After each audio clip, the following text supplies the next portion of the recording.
Hey everybody, welcome in. While we take just a couple of minutes for letting everybody else get into the webinar, let's make sure that they can get here. And if you could, let me know if you can hear me okay. Find that chat and drop a yes in the chat if you can hear me all right. All right, B and G can hear me. Kyla, hey, what's up, Kyla? Joshua can hear me. Coralie can hear me. Natalie can hear me. Fatumata can hear me. Ray can hear me. That's good. That's good. We're just giving everybody a second to get in and get settled. If you need to, now is the time to make sure you have a pen and a piece of paper because we will be covering a lot of great details. And we're just going to take another second here. Bear with us while we're letting people join in. While we're doing that, let me know in the chat where you're tuning in from. Are you in Ridgefield? Are we Vancouver? Camus, Washougal, where's everybody at tonight? We're gonna take just a second here longer, not much longer here, just to let people kind of catch up and get in. Takes a few minutes sometimes.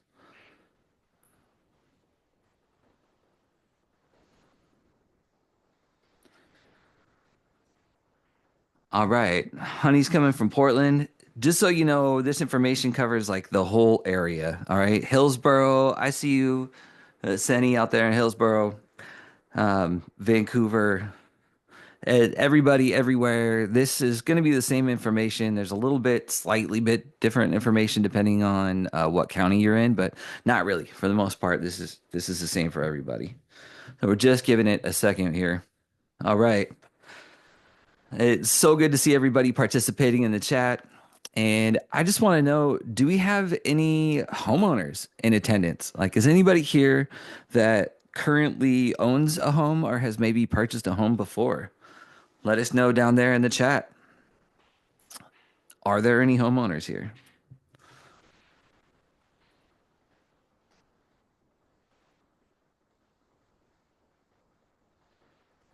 Right. And it looks like my video is currently on, so that's cool. I just want to make sure I can see everybody. Give me just a second to get my screen right. Okay, Wanda owned a home before, but not currently. All right.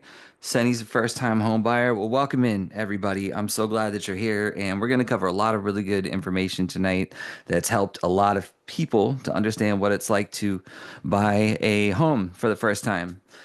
So thanks for tuning in. I'm going to go ahead and dig into it. If you're watching this on the replay later, make sure you click the link to get in contact and book your one-on-one call. And everybody here, save your questions to the end. Make sure you write them down, or as a matter of fact, you can go ahead and just put them in the chat. We will circle back to those later on when we get to the Q&A section. And so now that we're getting started, I want to know, how's everybody feeling about the home buying process? Are you a little scared, anxious, excited? Like, where are we at today? How are we feeling?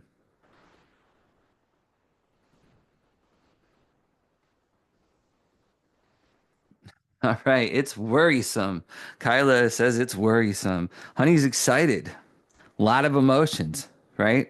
And it can definitely weigh on your mind a lot. Wanda's trying to find a deal. Wanda, every day of my life, I spent trying to find a deal, and we got some strategies around that. So we can take a look at that. Latanya is curious about it all. Elizabeth is excited, and that's great. I'm glad that everyone's here. We're definitely feeling some things about it. It's a big transition. It's a big thing, and we're gonna show you how to get through it. So I'm gonna go ahead and start to dig in just a little bit here. I hope everybody is prepared to learn. Yeah. All right. Well, hello to everyone. A whole bunch of new people here. I actually know a couple of you in the audience this evening. But my name's Kevin, and I just want to thank you for hanging out with me tonight and for showing up early and on time and being here ready to learn. We're going to give everyone just a couple of minutes to join, but now, we're kind of going in. And in the meantime, I want you to find that chat feature. Make sure you say hello if you haven't already. I'm not going to require that you keep your cameras on, but if you do, I love it. It's more entertaining for me than it is for you, maybe. But any questions that come up, put them in the chat, and we'll get back to those later on. And I just want to make sure you know how to use that chat feature, that you can get down there and type me a little message. There's plenty of you going back and forth here, so love to hear that. So really, this is first time home buyers, but more than anything, and zero down loans, we're definitely going to talk about how we can offset that huge cost of getting your down payment taken care of, getting closing costs, all that kind of stuff. And we'll talk about what all those are further as we get later into the session. I just want you to know that I'm super grateful for your time this evening and spending this time when you could be doing other things. When our time's over, I want you to feel like the most prepared, most informed home buyer in the greater PNW. And this is a wonderful place to live. Absolutely love it. Welcome, everyone. I'm Kevin Winkle. I'm eager to share with you all some of the best practical, tactical, nitty gritty bits of advice I can give you about buying a home in 2025. So, again, find that chat. And this time, let me know what that house looks like for you. Like, you want a new home, you want to live somewhere. What does that look like? What, what, what do you want? Do you want a floating home? Do you want a 7 bedroom, 18 bathroom with a pool? What's this vision that you have that you're wanting to that you're wanting to address? Um, if you have a question, go ahead and ask it in the group chat. If you have something that you'd rather talk about one on one, we can make a plan to do that offline. And we're going to stack up your questions throughout the webinar. We'll knock those out toward the end. We'll save as much time at the end for a Q&A as possible. And I titled this webinar, How to Avoid These Costly Mistakes. But really, it should be, another name altogether. It should be How Not to Screw This Up. Now, I don't know how you're wired, but I'm one of those people who, when I go to spend money or try something new, I always want to know the one thing and that's how do people mess this up? And you find me on YouTube trying to answer that question constantly. So, how not to screw this up? That is what this is really about. Now, FYI, I've packed so much into this webinar that I'm going to try and talk fast, and you're going to get your money's worth out of this evening for sure.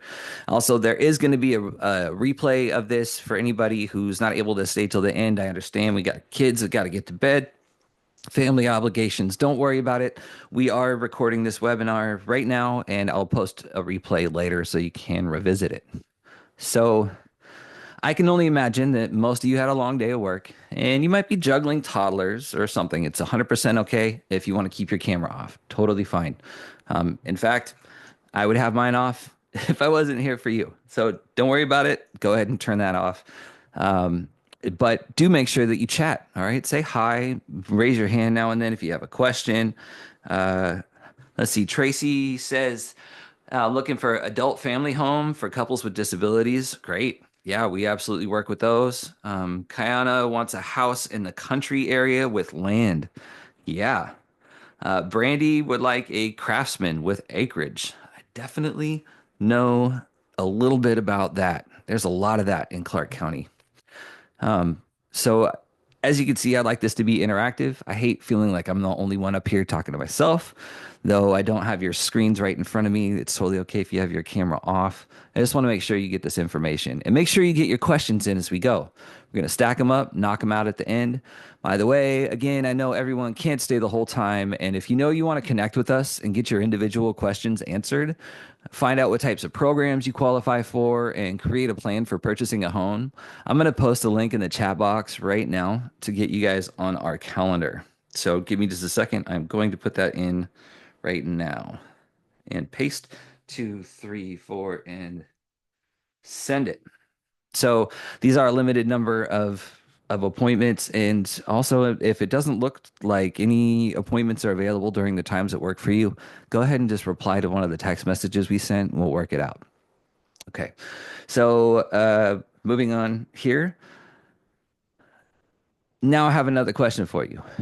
And this is the biggest question before we get started. And Brittany's got a huge family, wants a 4 bedroom with 4 bath. Totally. Yeah. That's doable. And there's ways to even make a property have that as the first time home buyer, even if it doesn't. And we can talk about renovations and stuff like that later. So right now, I want to know, how do you feel right now? Like really honestly, like let me know in the chat, how is it you're feeling right now? Are you feeling concerned? Are you stressed out? Latanya blessed. Stay blessed, Latanya. Are you intimidated by this whole process? Are you anxious? Are you uncertain? How are we feeling, guys, gals, and friends beyond the binary? Frustrated. I hear you. Brady, it can be frustrating. Totally can. Let's see. The book your one-on-one call here is supposed to be a link. Yes. And let's see. Like it's never gonna happen for me. Kyla, let's talk. We can totally make something happen. I'll show you how. Natalie's hopeful. Desiree is anxious and uncertain for sure, and unsure from another person. I'm sorry, I'm not going to try and butcher your name out of respect, but I see that you're unsure. And yeah, let me get a better link in here for everyone so that copy the link. I'm going to paste it right there one more time. There we go. There we go. Unsure and stressed. All right. Well, I get it. These are 100% normal feelings. Everybody, I remember when I first bought my home, yikes, that was the most stressful process ever. I had an agent that didn't know what they were doing. That was a mess. And so I decided to represent myself, which was a better idea, only because I'm an agent now. I was actually just like trying to use someone else and they just weren't doing it. So anyway, we'll get into that. But here's the thing. When I was buying my first house, I was a realtor and I was trying to like use someone else in my office out of respect or something, but it wasn't the way. I remember that my mind was blown at how emotional and stressful and uncertain it felt when I was finally the client instead of the agent. And I've been stressing this whole time about this home buying thing. And I know you're stressing about it and you're thinking about it, probably scrolling Zillow like crazy. Well, my goal tonight's basically to help you get the best night's sleep that you've had in a while. All right, make sure you have something to write with because you're going to want to take some notes for sure. So, real quick, here's the process. These are the steps to home ownership. You come to the class and learn everything. That's it. You started there. Good job. Then you get pre approved with the mortgage broker. And that's just one of the first steps. Then you'll start house hunting with your realtor. Hopefully, that's me by the end of this. If not, I totally get it. This information is useful either way you go. After the house hunting, what's next? Well, you just move into your dream home. And so I don't know if anyone's heard it. There's a company named Keller Williams. I work with Keller Williams. They're a larger company, though I do own my own business. I am the Cascadian Realty Group. I have several other agents that work underneath me, administrative team, contractors, a lot of people. Now, KW is the biggest around, one of them, and so that gives a little bit of support through this process. A lot of this information I'm bringing to you isn't some unobtainable information that's made up by some guy on the internet. This is actually vetted stuff that comes through in industry. And I'm all in on this. Okay. I'm not a part timer. I'm here to share information. That's why this is free. Just want to help everybody out. So since day one of my business, I've handled listings and the buy side transactions. And the fact is, like, I just love turning nervous renters into proud homeowners. It's a huge transition and it's a really good one. Really, really good one. Selling listings is definitely a little more lucrative, I guess, than working with buyers, but that's not why I'm here.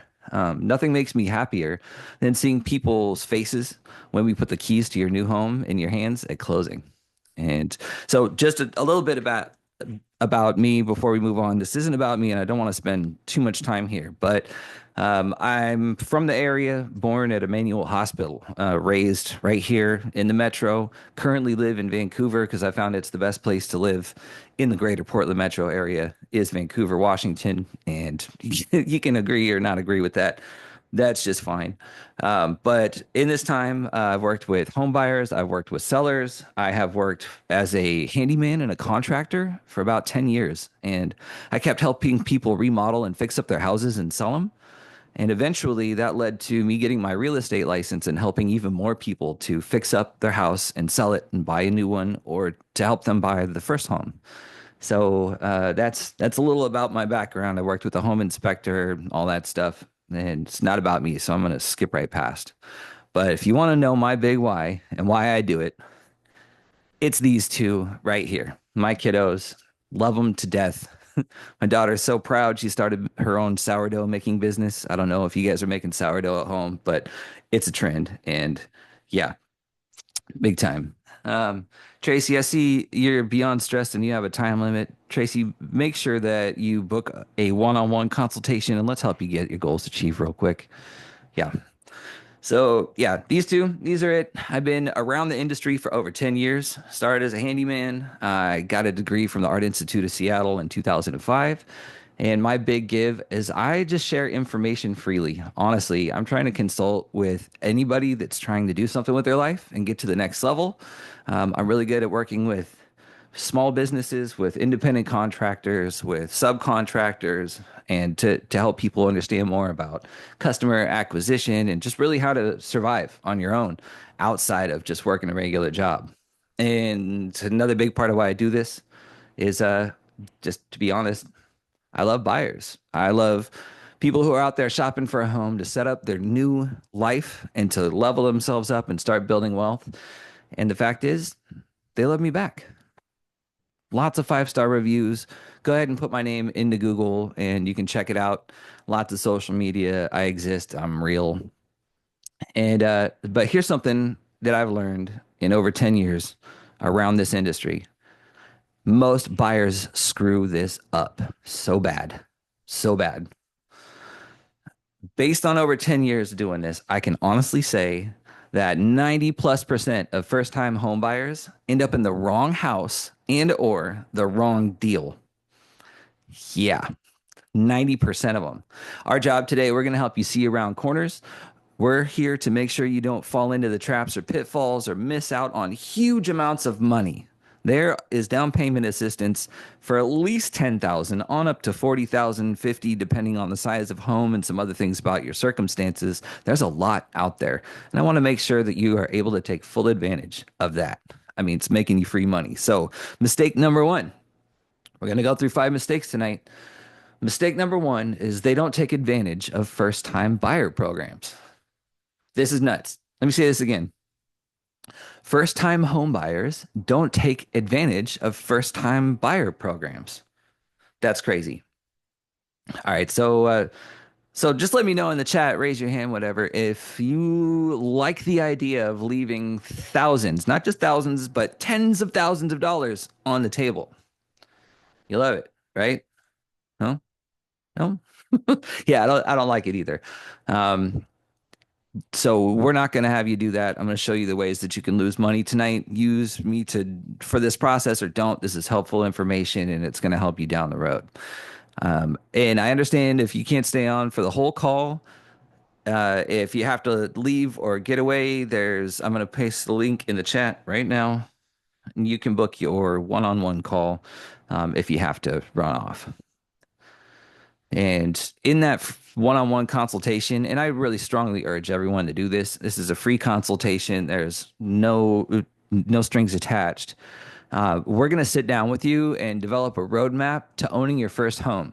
All right. We're going to discuss your finances, your debt, but we're not going to run your credit. We're going to discuss affordability. We'll give you the confidence that you need to get everything in line so we can help you become America's newest homeowner. And yeah, there are literally no fewer than 10 of these first timer home programs in every area. And there's some misunderstanding around what they are. And so I'll tell you, they're mostly based on your situation. They may be specific to the location of the home. And is it down payment the concern? I mean, is that what's stopping us on this call?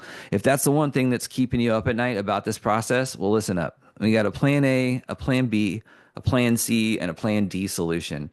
There are lots of different options on how to get this done, like so many, hundreds and hundreds that we don't know about because they're not advertised to us. These programs, they can be specific to the location. So different cities and counties have different ones. Clark County, they had a first time program and then it just got filled up really quick. But there's other ones around the area.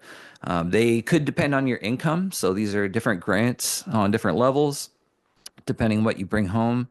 Some of these might require you to hang on to the home for a few years. Some of them require that you don't move for 5 or 7 years. So not all of them are good for everybody. Some of them might have an interest rate that's more favorable than the market interest rate. So just because you're a first time home buyer, you get a break off of the interest rate on the loan. And that is a really big deal. And some of them are 100% financing. Now, that's how we got ourselves in a pickle in 2008 was with 100% financing and a few other things. But there's ways to pull it off. There really are. So some of these, where's the money come from? Right. Well, the money comes from first time home buyer down payment grants. Some are based on the type of job that you do. Some of them are just because the bank's bad behavior back in the 60s. They did some pretty racist stuff that's really not okay. So they now have some new programs to try and make up for that. Pretty unfortunate. Hopefully, we're getting it figured out. But we definitely know how to navigate that now. Some of these are federal tax credits that pay you back every year for part of your mortgage interest. So that's pretty cool to get the extra tax credits. That's actually huge. That'll make you a bunch of money by the end of the year. Imagine if at the end of the year you got back a refund for part of the rent that you paid. Yeah, that's what it's like. And you might even be able to stack one of these on top of another.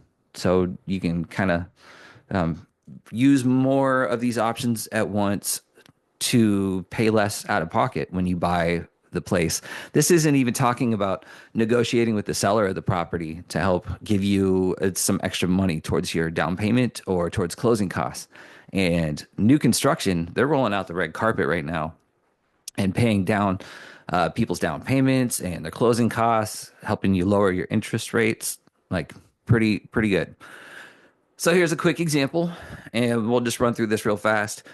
Johnny wants to buy a house. The house is 500,000. He's going to do it a 3.5% down payment at 17,500. And then there's also an FHA upfront mortgage insurance cost, which is good because then you don't have a higher monthly payment. So the total loan amount is going to be $491,250. A 5% down payment assistance grant, which there's some bigger, some smaller, but just say for instance, that's $25,000, just shy of. So your total down payment in this situation is going to be covered by the down payment assistance grant with about 7,000 or so left over for closing costs. Not everyone's going to qualify for that. I'm going to give you a mile long legal disclaimer here real quick. Can't hold me to any of these numbers specifically. I deal with houses. I don't deal with the money. My lending partners do that portion of it, and they do an excellent job, and they study relentlessly and are licensed to deal with the money. I'm licensed to help protect you guys when you're trying to buy and sell your properties, and that's really my big job. I take that pretty seriously. So now I'm going to give you two ugly facts. All right, here's two things that people aren't trying to tell you. First off, while we're talking about these first-time homebuyer programs, let's talk about your bank. Now, most people's first instinct is going to be to go to the bank where they have their checking account and apply for a mortgage loan there. That makes sense, right? No, don't do it. Big banks like to pretend that these programs don't exist. They're not going to go looking for them for you. And sellers, they don't want to see a letter from a big bank anyway, with the exception of one, but I'll get into that later.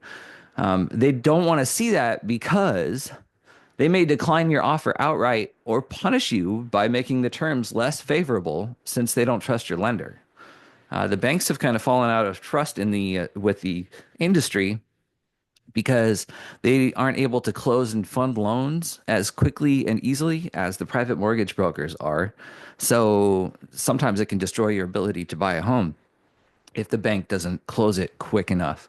They also are known for like making you pay extra money in the 12th hour, telling you to double your down payment or other weird stuff. So we just don't really deal with them. And well, I'll help you navigate through that a little bit later on. Mistake number two. You guys still with me? Find that chat box. Give me a thumbs up or tell me it's going all right so far. Everything sound all right? Just checking in. The sound's still good. Video's okay for everyone. All right. Yep, yep, yep. Everything's good. Okay, thank you guys. I appreciate that. Uh-huh. Thank you. Good. Thumbs up, thumbs up. All right, great. You're still with me. All right. I'm gonna try and bring as much value. You guys paid a high ticket to be here tonight, so I'm gonna make sure you get your money's worth. All right, mistake number two. Buyers do the right things, but they do them in the wrong order. It's true. Y'all are smart. Definitely smart. You're here in the first place, so you're already ahead of the game on everyone else. But let me run this scenario by you. Tell me if you've ever made this mistake. All right. A few years ago, I got hooked on this show called Nailed It. And show me a thumbs up if you have seen that show or you've heard of this one. So I just totally went on a bender and watched a ton of this show with my son, and we loved it. And it was the whole premise of the show is at home cooks. They come and they try and make some kind of amazing dessert, and well, it doesn't really turn out. But I thought, okay, I can do this. I can do this. So, instead of just being like everyone else, using the old Betty Crocker cake mix and throw a couple of eggs and some milk and a little bit of butter in there and whip it up, I thought, okay, I could do this. I could do better than these guys, right? So I cruise down to Winco. I get all the things. I put them in a bowl, mix them all together like you would a cake mix, And like I said, well, I grew up kind of poor. We just had the Betty Crocker. Just the water, the eggs, the milk, you got it, right? No problem. Just make sure it's not too lumpy. But even if it is, it works out. I don't know what that stuff's made out of, but it works. Now, but this time it wasn't like that. I decided to make this cake and I was just throwing all the ingredients in together, totally ignoring the recipe's instructions to cream the butter and the sugar first. And let me know if you've ever made this mistake. And they're done that. Totally. Well, it didn't work out so good. I nailed it. See, what came out was still technically a cake, but did I nail it? Yeah, no. Mm-mm. But I want you to nail this. I want you to stick the landing. Tens across the board. Absolutely perfect. So, what does it look like to start off doing the right things, but in the wrong order? Now, I want you to find that chat box right now and tell me if you're guilty of any of these things. All right. One, stock Zillow for 3 years. And then folks disqualify themselves from homes and neighborhoods that were actually attainable. Then they'll get serious or curious. They'll call on a few for sale signs, talk to the listing agent who likely is going to say, "Why don't you have a buyer's agent?" and hang up on them.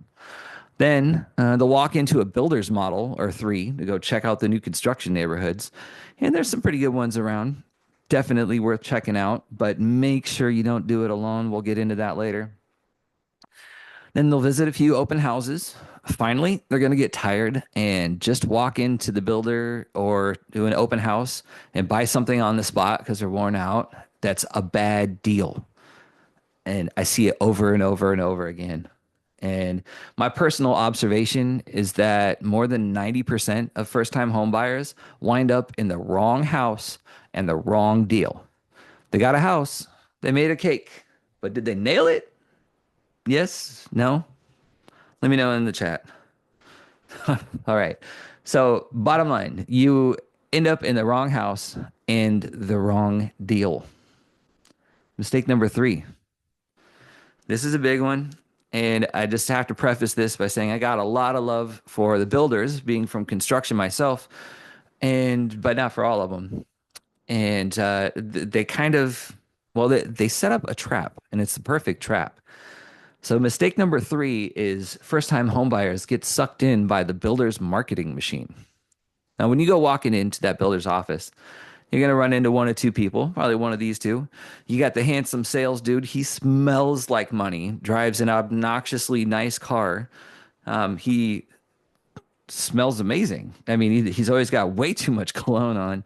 He he says it's fine a lot when you ask questions, but he can also make you feel like you're the only person in the room. And if you're wondering, yes, those are veneers. The other person you're going to run into is the super friendly sales lady. She could talk to a wall. You start off by chit chatting a little bit about family, friends, recreation. She starts asking about your dogs. Suddenly, next thing you know, you're signing a 50-page contract, not understanding what you're going into. And she needs you to buy this house right now, today, or the boss is going to replace her quickly with another failed agent from another company. I promise that. So her knowledge of the builder's product, about 42%. And there's about an 84% chance that she has commission breath. So here's the problem with the builder. Why you don't go walking in there. I always equate it to it's like a lawsuit, right? If you were to be in a lawsuit for $500,000, would you want to represent yourself in that situation? Probably not. You'd probably want somebody who spent years training and studying that's fully licensed and vetted to be able to help you navigate that process because that's a lot of money, right? So the problem with the builder is nobody's looking out for you. They do not care. They're not representing you. They're not going to offer you everything that the builder has to offer in order to be able to purchase. They're not even really trying to help. They're just trying to get you in contract and get the best deal possible for the builder. But if you go walking in, and even when we walk in there together, the deal is never the best deal. If we walk in together and walk out, I can make you an extra $10,000 to $50,000 off the purchase of this home, but we have to walk out, right? So it's a tactic, and that's just one of them. But in today's market, we play that walkaway game. There is a way to kind of get a good deal out of the builders. They Tracy says Zillow. You're cracking me up.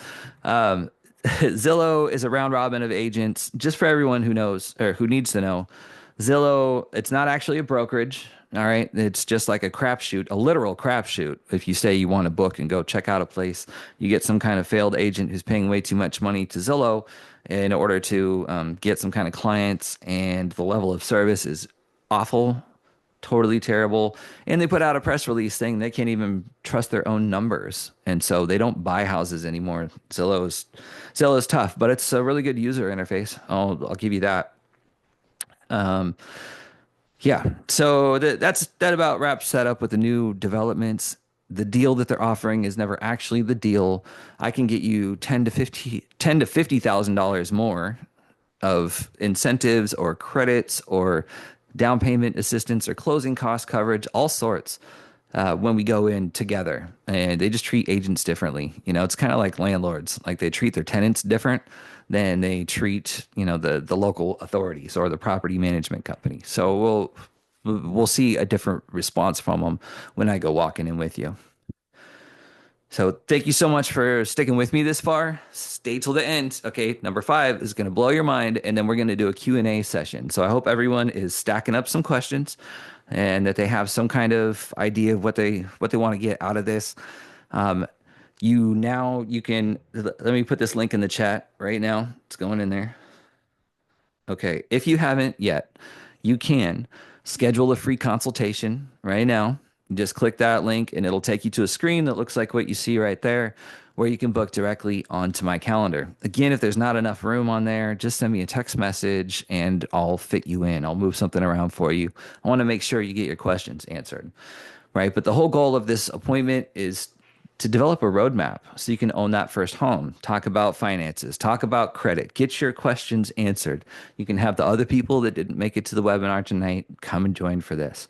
And this meeting is going to help you understand your affordability, kind of what you can afford, what we're going to go for. We'll give you the confidence to get everything together and the confidence that you need to get things in line so that we can help you become a homeowner. And right now, the builders, and I'm not even kidding, they're rolling out red carpets for buyers who come with their own agents. If you're able to purchase new construction, now is the time to do it. All right. Now, let's dive in to mistake number 3. I hope you're ready for this. They choose the house over the neighborhood. Oh, this is a big mistake. Okay. Now, I always hear it's either the perfect house or the perfect neighborhood, one or the other. And if you have those two choices, go for the neighborhood. Absolutely, every time. Okay. Now, this mistake is crucial to understand how it happens. This house might look perfect today, but remember that one day those new countertops are going to look old and dated. All right. Neighborhood is everything. You got to think about the neighbors, the local amenities, the overall vibe of the area. The location plays a huge role in the property's appreciation and how much wealth you're going to grow over time. If you choose a great house in a bad neighborhood, you could be missing out on long term value. So ask yourself, what's really going to make you happy here? Think about that for a minute. Right. Ree, I see your message about scheduling. I'm going to get right back to you about that. We'll make that happen for you. So ask yourself this when you're looking at neighborhoods: is how easy is it to live there? Like, is it convenient? Does it fit your lifestyle? How close is it to family and friends? Your proximity to recreation. I mean, these are things that like really enhance your life. So these are some of the biggest things to focus on. You can always change stuff inside the house and get it remodeled. You don't have to do it yourself. If you don't swing your hammer, please don't. You might hurt yourself, but we can help line you up with the people that can take care of that for you. Now, the last thing I have to say about it is choosing the right location is just absolutely important, probably more important than the house itself, believe it or not, but it definitely is for the financial picture. Also, if you're a first time home buyer and you're here tonight, then most likely statistics say that you're going to move from that house in 5 to 7 years. Highest likelihood. So you want a neighborhood that's okay and a house that's pretty good, but you don't have to get your starter mansion going. All right. No starter castles, none of that stuff. Just, uh, just remember that because there are some places in town that they put in all the new stuff, and there's even some cheap houses, and there's something called Proud Ground that's not for everybody. That they look kind of cool inside. The countertops are nice, but spoiler alert, yeah, I'm gonna be your best friend here. I'm gonna tell you what you need to hear and not what you want to hear because I'm not trying to sell you anything. Not interested in it. I am just here to share information. You one of these days, those new countertops are gonna look dated. They are. 20 years from now, everyone's going to go, what were they thinking with white quartz? So you go into the builder, you see that gorgeous quartz countertop, the beautiful 48-inch cabinets that go all the way up to the ceiling, and they're outdated the moment that you buy them.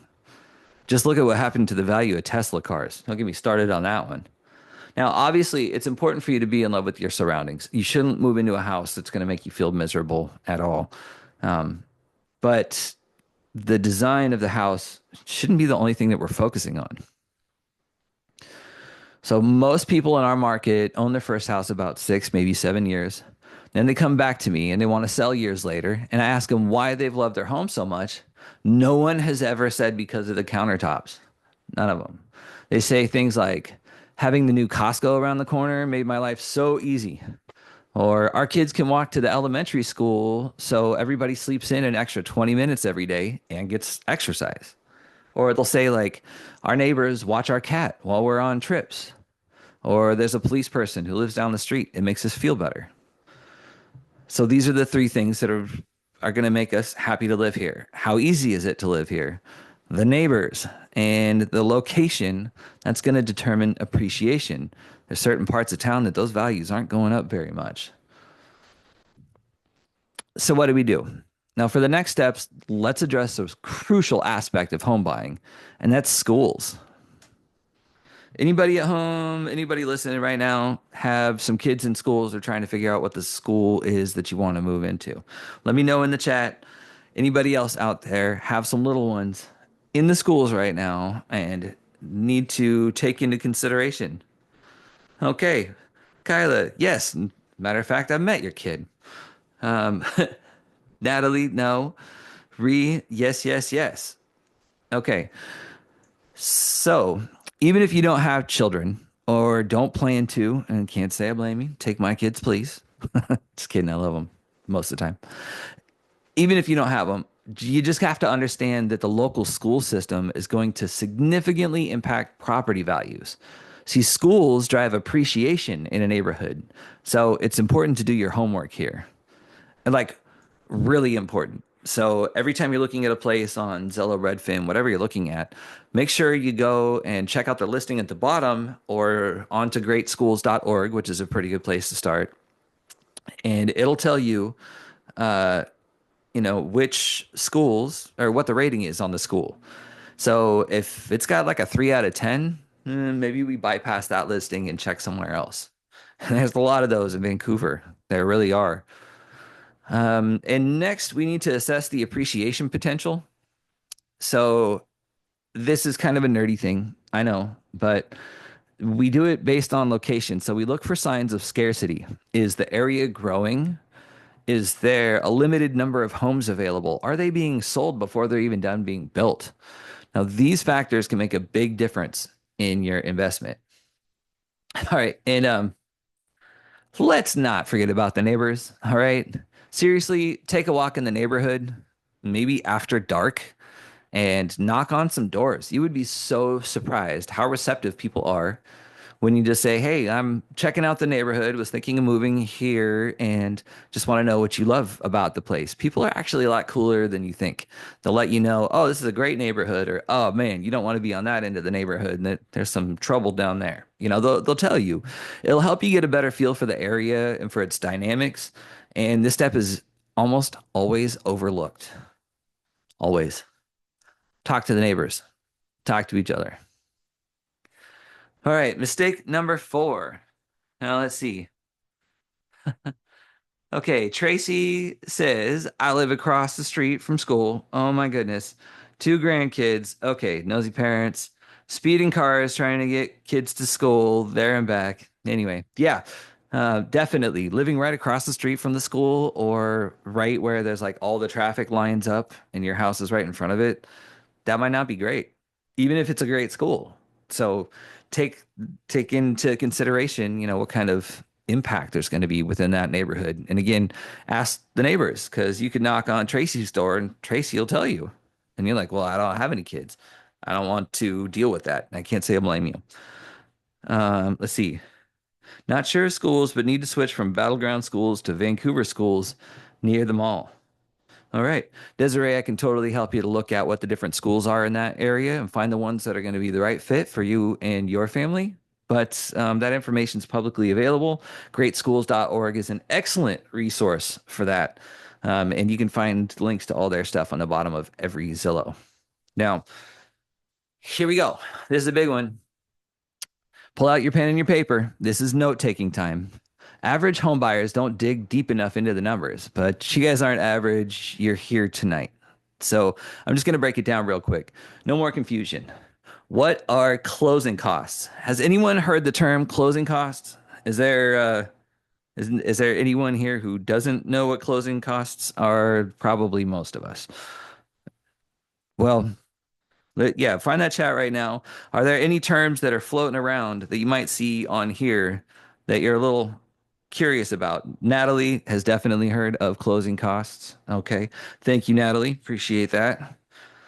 And there's that link again for you guys in the chat. If you need to talk more about this in detail, we can zero in on your situation and go further in depth there. So, closing costs are a bigger chunk of money than what most of us understand to begin with. Section A, we have fees from title, we've got fees from the lender, we have rate buy downs, etc. HOA fees. Sometimes there's transfer fees within an HOA or setting up a new account. And that's like those kind of fees. Now, Section B, these are one-time funding fees like from the VA or the upfront mortgage insurance for FHA. And those a lot of times will be wrapped in with the loan.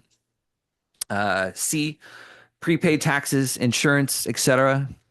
And there's one more that's not in here, and that's D, and that would be broker compensation. Now, brokers don't work for free. most of the time. A lot of times we end up doing a lot of things for free just to help people, hence why we're here tonight. Uh, but they do get paid. And oftentimes the seller is paying some or part of the compensation for the person that's representing you. Most likely you're not going to have to come out of pocket, but don't hold me to it. There's some laws that have changed in different areas. Nonetheless, that broker will need to be paid, and all that's part of the closing cost. So, got some bad news about that, guys. They're expensive. Yeah, excuse me. Get a drink of water. Run in my mouth here.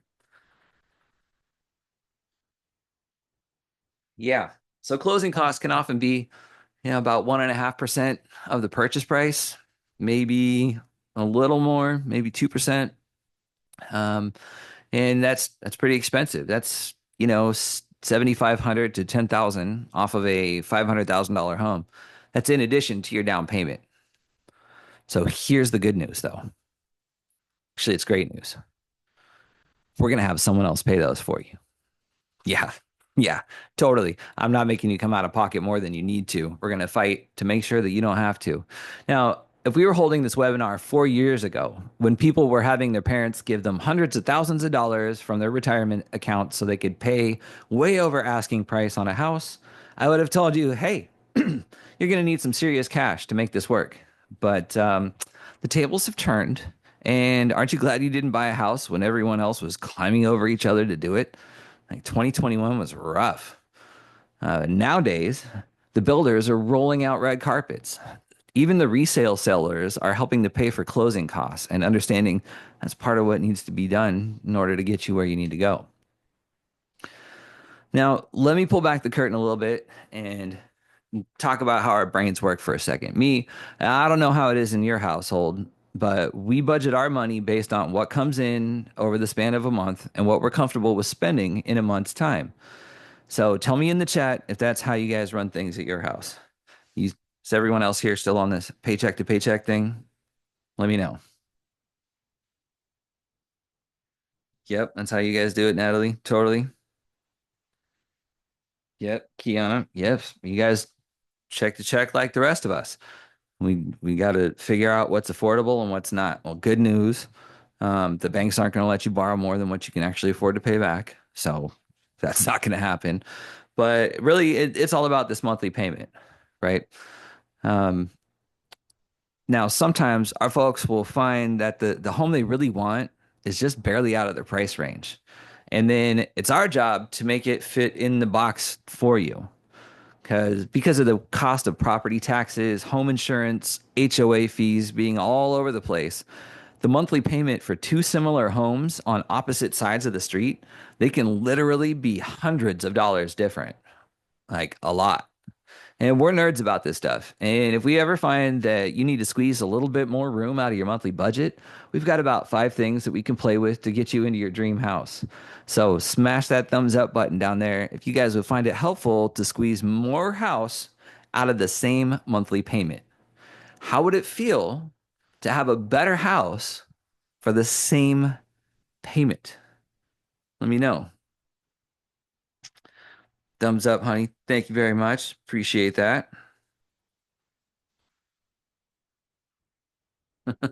Let's go. Definitely. Yeah, it's going to be a lot better if you can get more house for the buck. And so we're going to kind of help you see around corners so you can achieve this. But that's what we do. So here comes the hard part. Oh, no one wants to talk about this. Credit reporting 101. All right. Put the word oof in the chat if just seeing the words credit reporting made your stomach turn. Credit can be a pretty sensitive issue. So I expect that it's the kind of thing that we're going to talk about one on one. You don't got to put your details in the chat at all. Ugh. I got a big oof from Natalie. I got a ugh from Honey. Yeah, ugh, right? It made more than my stomach turn. So this is the type of thing that's best if we talk about one on one. And oh, hold on a second. I have a frozen screen. Shoot.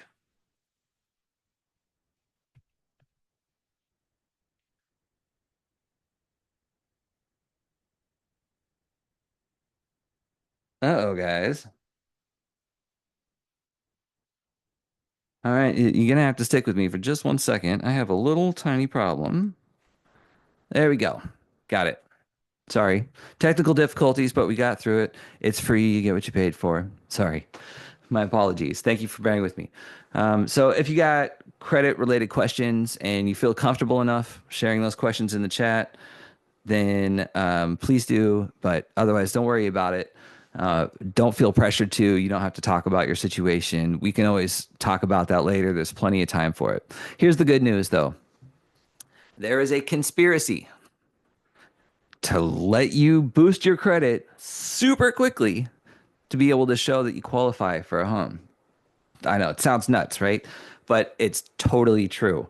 I've seen people's credit scores jump by over 100 points. That can be huge, massively huge. Let's see. What if you're delinquent on a timeshare? Honey says that can be intricate. Well, we'd have to take a look at that and see how it shows up on the credit report. And the loan officer that we'll be talking to is going to help us to look at that and see if how we have to navigate this. Natalie, if you need higher credit, what's the best and quickest way? A number one quickest way is to get a prepaid line of credit where you put like 250 or 500 bucks on a card and then you pay your bills off of that. And and then pay it off right away, immediately. Never let it go above 30% usage and just keep doing that and keep doing that. That's one of many ways to boost your credit really rapidly. Just use the right kind of credit for the right kind of, or for your expenses. And you can just watch that thing boost. It's different for everybody. It really is. So we have this special computer system that we'll plug your information into, and it'll show us, hey, if we do these three things, then your credit will go up by 20 points, 40, 60, 80 points. And it's all in our lender's computer. So we can kind of help you to advise on each person's individual circumstance. It's different for everyone. Kyla says Chime helped me. You know what? Kyla's right. Chime has some different types of prepaids where that you can boost your credit score with. I know Experian also has them. A lot of the big banks have some sort of credit booster, and this is really just you got to pay your phone bill, you got to put gas in your car. These things, when you use a credit card to do that and then pay it off immediately, you watch your score just jump through the roof. So good questions. Y'all appreciate that and good insight. So back to the credit reporting bit. Okay, so a couple tips. First takeaway, do not allow anyone to do a hard pull on your credit yet until you talk to us. All right. If your score is marginal, this could drop you several points, and that could result in your rate going up or you getting declined for a loan. So don't make any changes real quick until you have a professional take a look at it for you and give you advisement. We do things called soft pulls. Lenders don't like to do it. They don't advertise it. It costs them more, but my lenders, they don't have a problem with it. They'd rather do it that way to make sure that you're successful with what you're trying to buy. And I do have several lenders, depending on what your situation is. I can get you in contact with different ones. Now, the next part, okay, second takeaway, don't be a hero. If you have some kind of collection, if you've got like a bill that you didn't pay to a dentist, you owe, something to the auto shop that you didn't pay, something like that. You have an old gym membership that they never let you get out of it. So you've just been sitting there with this balance for like 3, 4 years and it's on your credit. Don't be a hero. Don't go pay it off without talking to us first because this often backfires. It can be like sprinkling gas on an almost smothered flame and it will just ignite. So instead of it being like one negative credit reporting, now you have 36 months of a delinquent account that you didn't pay on, and now your credit drops by 100 points. So before you go all commando and start paying things off, make sure you run it through a professional first, and we can tell you which things to pay on and what you can kind of do with your structure in order to make it fit and grow and increase your score rapidly, really rapidly. Like we can make them go up by like 100 points pretty quick within 90 days. All right. Oh, unless you've really done some stuff, but it's different for everybody. Okay. So now 5 steps involved in buying a home in 30 days. And we're going to go in on this story. We're going to keep costs in mind. Okay. How to buy a home and a few easy steps is what we're talking about. And we're going to tell it through the lens of how much money do you need or don't you need at each one of these steps. When we're done, you'll have a good estimate of how much cash you'll need to put back and to set aside to make this work. And we can always put an even sharper point on that number one on one. So take notes on all these 5. Here we go. Out of the 5, step 1. Let's talk about who is going to be asking you for how much and when. We're going to need to know that. So, first things first, how much does it cost to have my team help get you in shape to buy a house? Anybody have a guess? You know how much I'm about to hit you up right now for to help us or to help you to get your picture in order? Guess. Somebody put it in the chat. How much do you think it's going to cost to have my team help you get in shape to buy a house? Free? Oh, honey, spoiler alert. Yeah, it's free. I'm not going to ask you for anything. Not at all. We do our job, no charge. We don't get paid until you get keys. So, and that's even if it takes a year or longer.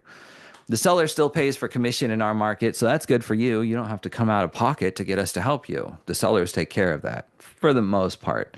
They're not legally obligated to. It's all up for negotiation. Always has been, but 9 times out of 9 that I've seen, the seller is paying for our team. So don't worry about that. We don't get paid until we put the keys in your hand, like literally put the keys in your hand. So, and this setup is ideal for you because it makes us, and by us, I don't mean just me. I mean, it takes about 12 professionals or so on average to get the purchase of a home closed. And I've got that whole network. You don't got to worry about those. We've already got all those in place. But this setup's ideal for you because it makes us all extra motivated to nail it. So, step 1, when we're figuring out how much money we need, when we find the home and we write an offer to purchase, you're going to be asked to pay one fee within 3 business days of getting your offer accepted. And it's called earnest money, kind of like your skin in the game. So, in our $500,000 home example earlier, the most common you'd see for earnest money is 1% of the sale, $5,000. So, we're up to what, about 5,000 bucks so far we need to set aside, right? Right. So for earnest money, you're gonna need to have earnest money available, and this is usually about 1% of the purchase price.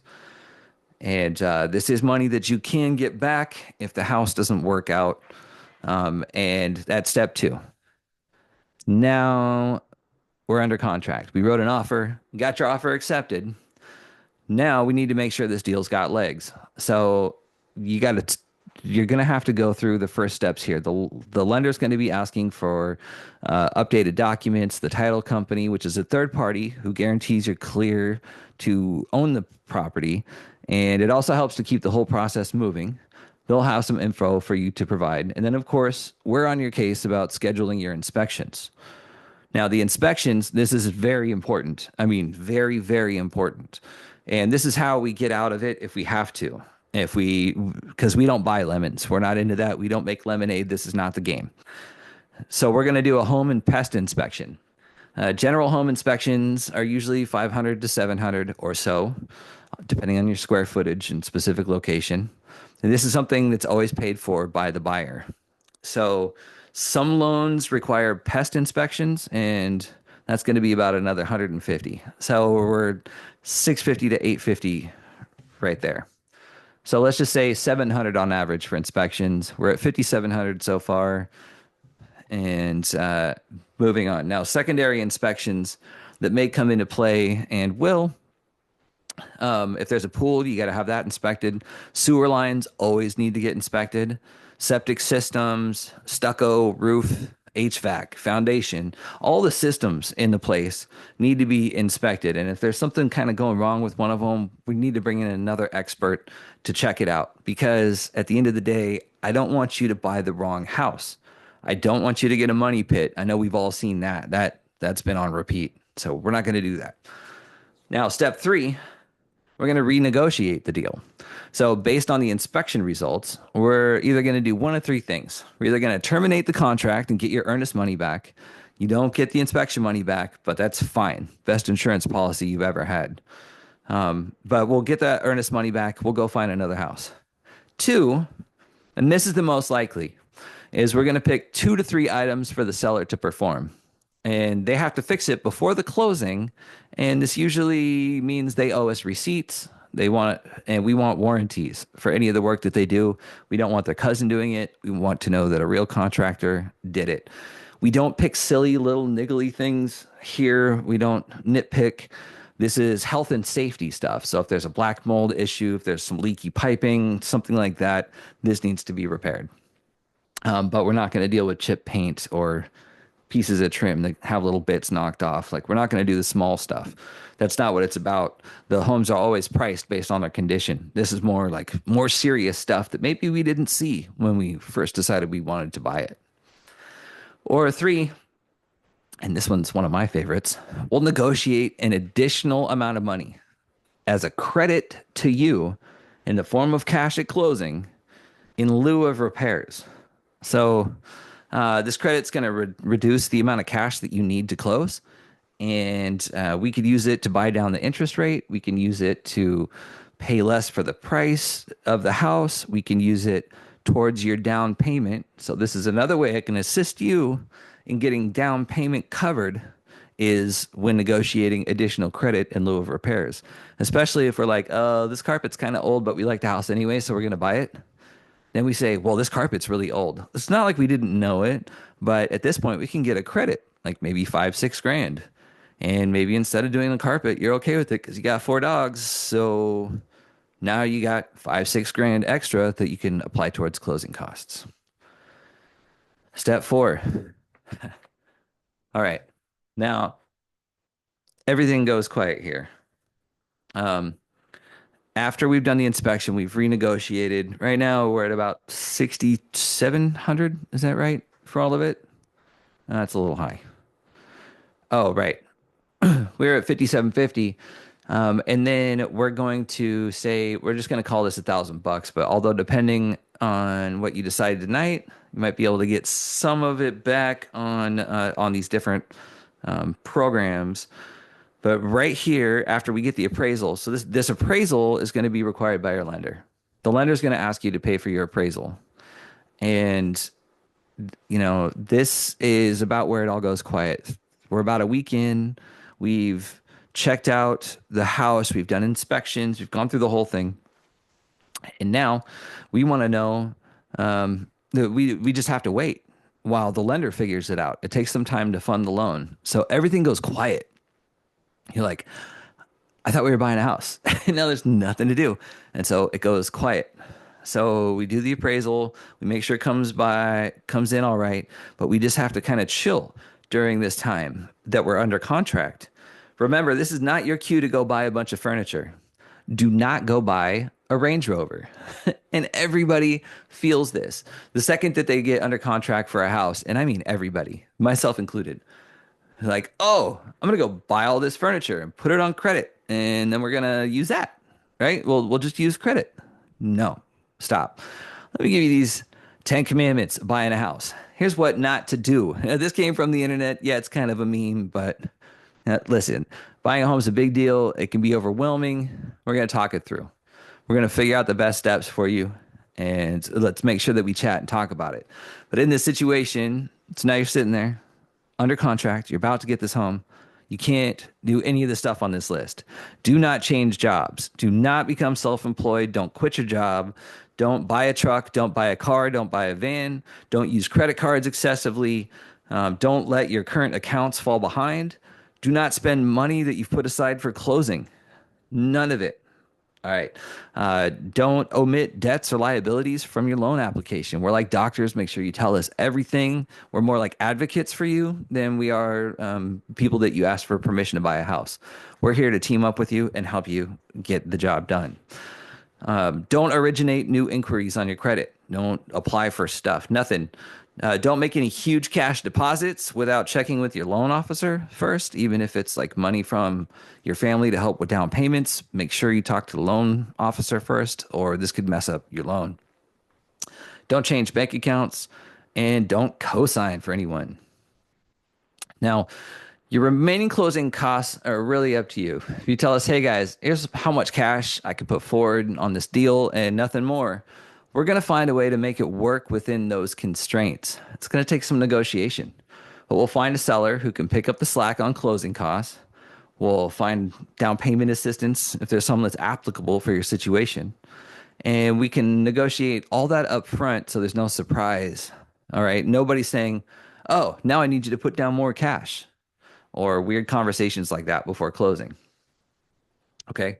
And then five, this place is all yours. We go on to closing. You pay your down payment and any closing costs not covered by the seller, and you get your keys. And so just planning without assistance, we're going to plan for 15 to 25K minimum investment if you're using a grant and the seller is covering your other costs. All right. Although this, you might get some of that back at closing. And really the goal is to make it all happen for as little as possible. So, the average net worth of a homeowner, just your typical owns a little house, is about $250,000, while the average net worth of a renter is 6,000. And if you don't own your home, chances are you're paying somebody else's mortgage. My job is to help you to the best of my ability. So make sure you find that link that I put in the chat, putting it in right now. Right? There you go. The link is in the chat. Make sure you click that link, and we're going to sit down with you and have a chat about how we can help you achieve this goal. Now, here we go. Mistake number 5. So glad you stuck with me to the end. If you're still there, say yes in the chat right now. Make sure I haven't totally made everyone really, I don't know, bored. Have I scared you away? Have I made you decide that homeownership was a terrible idea? How's it going in the chat? Still there? Still there? Yes. Hi, Brandy. Thank you, Natalie. Yes, Kiana. And yep, not going to butcher your name, but thank you. Kyla, yes. Cool. So here's the biggest mistake that people make. And I saved it to the end because you stuck with me to the end and I want to make sure it's worth it. So, what's the one thing that people fail to do that if they could just get this one thing right, every other mistake could fix itself? It's the big one. They don't hire a gladiator. Yeah, let me tell you what I mean. Listen, any dummy can open a door. And no matter how it looks on Selling Sunset, Million Dollar Listing, HGTV, my job is not to show you houses. That's like 2% of what I do. All right. You can see most of them virtually anyway online, and about 97% chance you'll see the house online before we even look at it in person. That's not my job.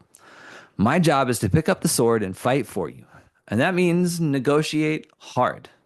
Sometimes it gets a little bloody in pursuit of getting you the best deal, and that's okay. We're here to have hard conversations on your behalf. See, my job is to shield you from negative consequences. If I see that you're about to buy what I know is the wrong house for you, like a bad deal, I'm going to throw myself in front of the bus and say, stop. All right. Would that be helpful? Tell me in the chat box below if you want me to keep you from investing in a bad deal. Would you like some help to keep you away from a money pit? And would it be absolutely, honey? Thank you. And so that's what we're here for, is to use this shield. We're going to protect you from harm. So if I could, I'd like to be a little bold right now and put my cards on the table and tell you what I really want. I want your kids to go to a better school than you did. I want to make the impossible possible. I want you to put more equity on faster and retire earlier because I squeezed us into the best deal in the best neighborhood by the hair on our chins. And selfishly, I want you to be able to tell everyone that you know how good your realtor was and to fire theirs. And that's all I want. Hopefully you'll forgive me for that, but that's what I want. So, how do we go about this? How does a so-called gladiator, and no, I'm not a gladiator obsessed nut job. I just think it's a decent metaphor for this situation. But what do gladiators do differently? Here's my list. When someone says it's impossible, we don't believe them. We're going to negotiate hard with people, some, if not a lot, of whom are difficult, but that's okay. We can be more difficult on your behalf. We don't believe that the inventory that's in the MLS is the inventory. We're gonna we're gonna beg listing agents and bribe builder reps when necessary to get what it is that you want. And if we don't see what you're looking for in the MLS, we're gonna ask our marketing department. I'm gonna ask my marketing folks, of which I'm most of them, but I have a few others as well, to go and find the right house. Now, there's ways that we do that. Some people might be thinking, okay, how are you going to find a house that's not for sale? I've got a whole list of ways that we do this. It's part of our job. I'll do mailers. I'll actually knock on doors and ask around in the broker community. We sell a lot of houses before they even come on the market. The stuff that people don't even see. It's probably a good 30% of the homes that sell never really see the light of day on the market. We're going to call in favors. We're going to do everything we can to find the new homes. We're going to consume copious amounts of caffeine. I mean, Celsius all day if we gotta, and all night, and and search every listing. Like I look at every single one that comes on the market. I don't remember all of them, but I see every single one every day I look. And I'm not going to stop until we find the right one that we can negotiate under your monthly budget and make it work. Is every tactic that we use going to work? No, it's totally not. Every single thing I do does not work. That's ridiculous. But we're going to pull out all the stops. We're going to keep going until the problem submits. And we're just going to keep fighting. We need to fight for you. You deserve to have an advocate who knows what they're talking about, fight on your behalf to get you where you're trying to go. And here's what we look like afterwards. Yeah, that's right. Nice and pretty. We go rounds. I absolutely fight for my clients and for my folks. So that's where it ends up. So I got to ask you now. We're getting close to the end of it, not quite there yet, but pretty much. I want to know right now, how do you feel now? Now, do you feel less concerned? A little bit less worried about stuff? Find that chat box right now. If y'all are still there listening to me, this is the most important part. Do you feel any less intimidated, less anxious, less uncertain? How do we feel about it now? You've listened to me carry on for quite some time. I know a bit more. Yeah, still excited. Yep. Kyla feels less concerned, less stressed out. This is good. Now we know a bit more, and that's the best way to deal with fear and uncertainty is by getting knowledge and knowing that you got somebody on your side. And so I want to know, was this webinar worth your time tonight? All right. Someone's excited. Yes, the webinar was worth your time. Thank you so much. And do you feel more confident after you've attended this training? Brandy, no, I knew most of this already. My issue wasn't on the list. Great webinar still. Thanks, Brandy. If you want to if you have some more questions about things that aren't covered in this, make sure you schedule for a one-on-one and we can talk more about that. If I remember correctly, Brandy, you have some more questions about the different options of houses at different price points because things are expensive right now, and I'd be happy to help show you some of those other options. Um, let's see. Do I work with Northeast preference policy? Is that the city of Port? I haven't heard that one. I think that is the city of Portland has one, and I'm not sure what there is here. Let's talk about that a little bit more in just one second. And so I want you guys to ask yourself, do you feel like you now have a significant advantage in buying your home? And maybe you're a couple steps ahead. Do you feel a little bit more prepared to navigate the real estate market? Just a little bit. Do you believe that these strategies that we went over today and we've discussed here could help you to achieve your real estate goals? I think they can. Uh, I work with one of the biggest companies around. We see it every day. We know how this works and how we can make this work and be a win for you guys. We also believe win-win or no deal.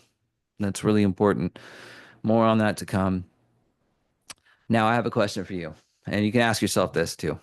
Would you like to spend more time with me where my team and I are personally invested in your success? All right. In order for us to make all this stuff happen for you, we need something from you. And this is your job here.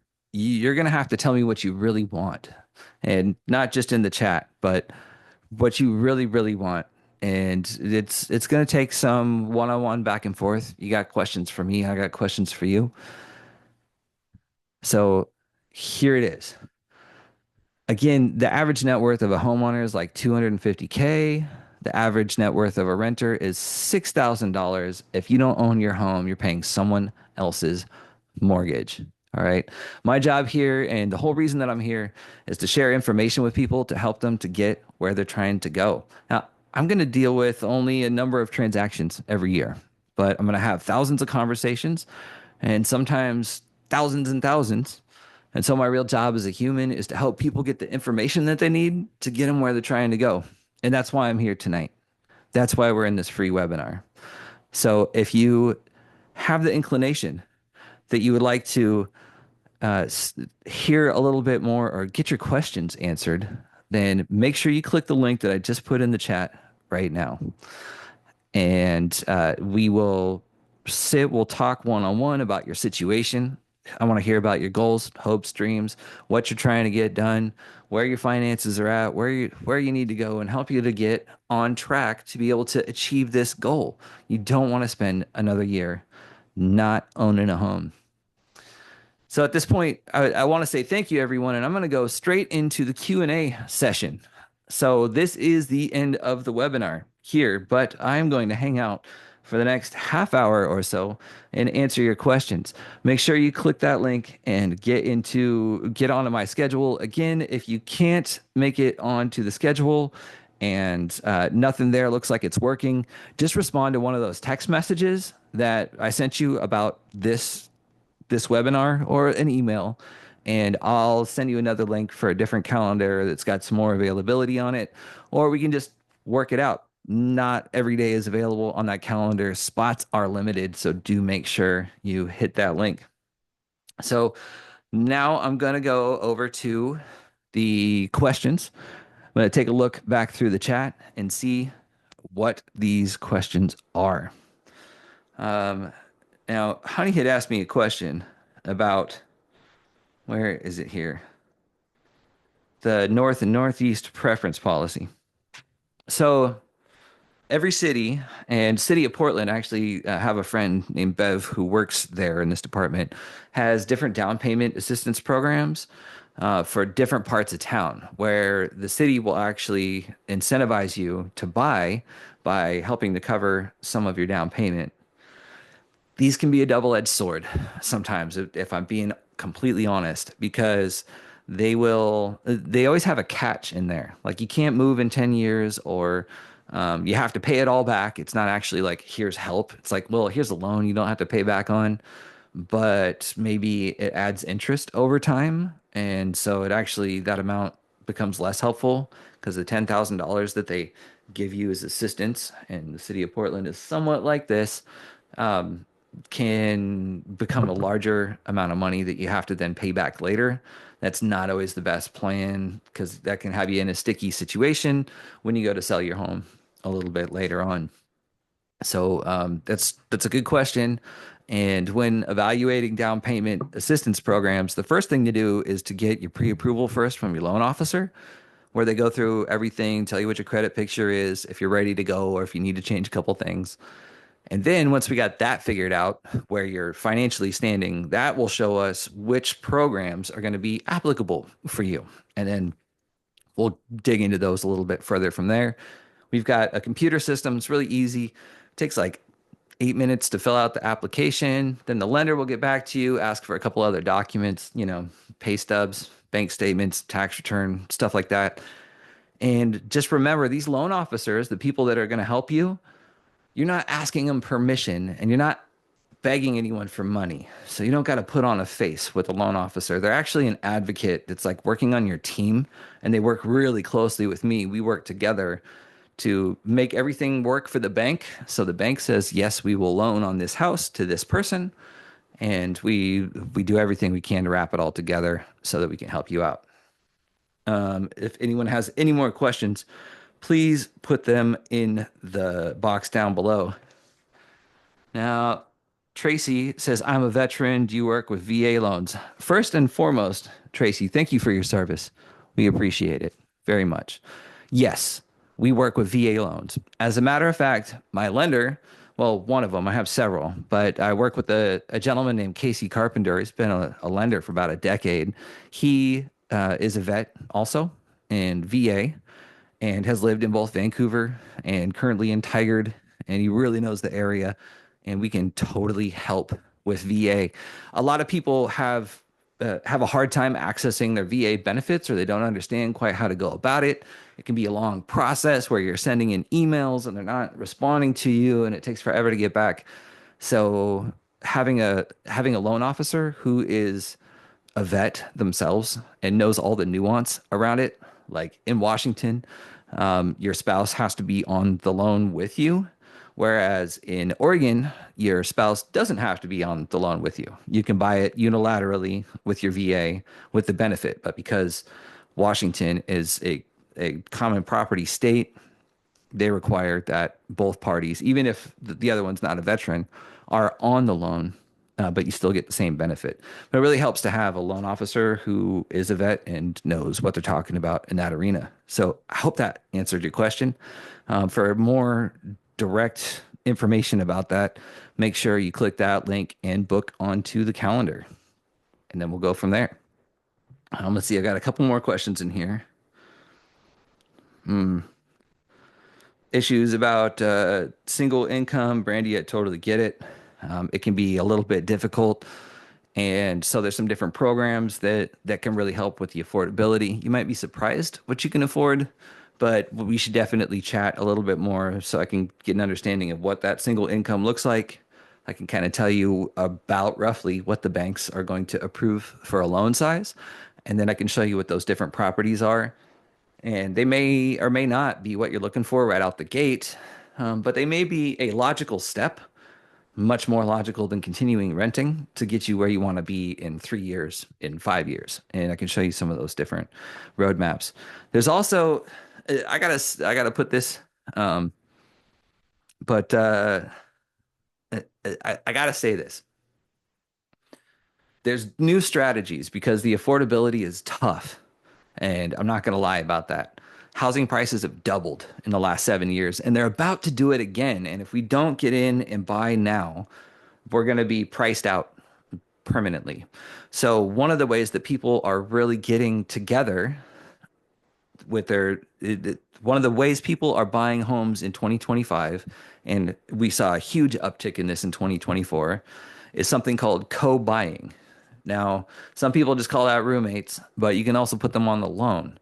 So if you have people that you can rent the other rooms to, or you can all go in together and buy a house, you get a much bigger house, much better for the price. So you could be paying, it's somewhere near what you're paying in rent right now, but for a bigger, better house, if you have multiple people involved, or you can buy a house that has an ADU and you can live in the ADU and rent out the house in the front. There's a ton of options, a lot of different ways we could go about this here. So just wanted to let you know, it's also called house hacking. That's there, where group of people come together to buy a house and then maybe they rent out the individual rooms for a little while. And then after a year, they move on to another house, rent their old room out. And now that first house has all the rooms rented and is not only paying the mortgage, but paying you an income. And you go over to the next house and do it again. So pretty good strategy. Lots of people are doing that. It's kind of like multifamily, but inside of one house. There's some different investing strategies. They're not right for everybody. So the best way to find out what strategy is best for you is to book this one-on-one meeting and go from there. Let's see. Let's see if there's any more questions. Okay. Tracy can't see me on here, but I'm here. Brandy, yes. Okay. Veterans. I just want to see if there's any more questions uh, before we go here today. Again, thank you guys so much for bearing with me. And we're getting pretty close to the end. If you haven't done it already, don't walk, run over to that link, and we will talk in the future face to face. We can hop on a Zoom call. If you don't want to be on camera, that's cool. You can just give me a ring and we'll go from there. Let's see. I'm going to stop.